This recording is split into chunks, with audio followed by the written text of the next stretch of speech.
I don't answer questions, sir. Okay, that's fine, that's fine. Big brother, what do you say when they first come over and pull up on you? Why'd you pull me over? And then they start asking you any kind of question? I don't answer questions, sir. I'm not discussing my day. And if they ask you more questions? I'd rather not answer no questions. Am I being detained or am I free to go? And if detained, what do you have to say? I invoke the fifth. And then what do you do?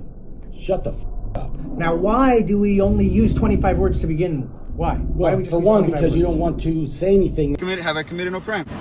I didn't say you committed. Okay, but have I? that's going to incriminate yourself or give them cause to search you or anything. You want to keep the interaction as small and as quick as possible and as polite as possible. No engaging in conversation at all. That's why what we The say... most polite way to say it is, I mean, after you ask them Okay, have I? why'd they pull you over, because they only have so much time 8 to 9 minutes. And you're the supervisor, sir? No, do you have ID? I have my driver's license. to give you that ticket. If you engage in conversation, they can extend that time as long as they can get you to talk. So you want to get that established first about pulling you over. And then after that, if they keep asking you questions, the most polite thing we've come up with is, I'm not discussing my day. That's it. They're not entitled to discuss your day. It's none of their business where you are going, where you're coming from, why are your eyes red, were you drinking. It's none of their... Never drive impaired. We always say that.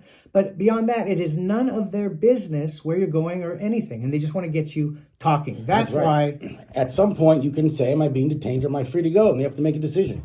They might detain you further and keep questioning you. But at that point, if they keep questioning you after you said, am I being detained or am I free to go? Then you say, I invoke the fifth.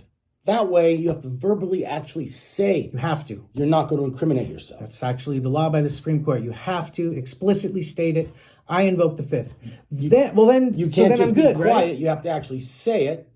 And then you're supposed to not say anything further. But if decides to keep harassing you and say, really, you can't talk to us, you can't say this, you can't say that, come on, talk to us. After you invoke the fifth. If you actually say something after that, you've waived that right you just invoked. And they can use whatever you say against you. If you say, at that point, I want my lawyer for any further questioning, they have to stop asking you questions. And if you respond to a question after you've said this, we could potentially get all that dismissed. That's the sixth. And it's, I want my lawyer if it comes to it. And then you continue to keep your mouth shut. And you want to remember to always film the and never, ever consent to searches. I don't have to show you who I am. You're good. You have a nice day, all right? Yeah, you too.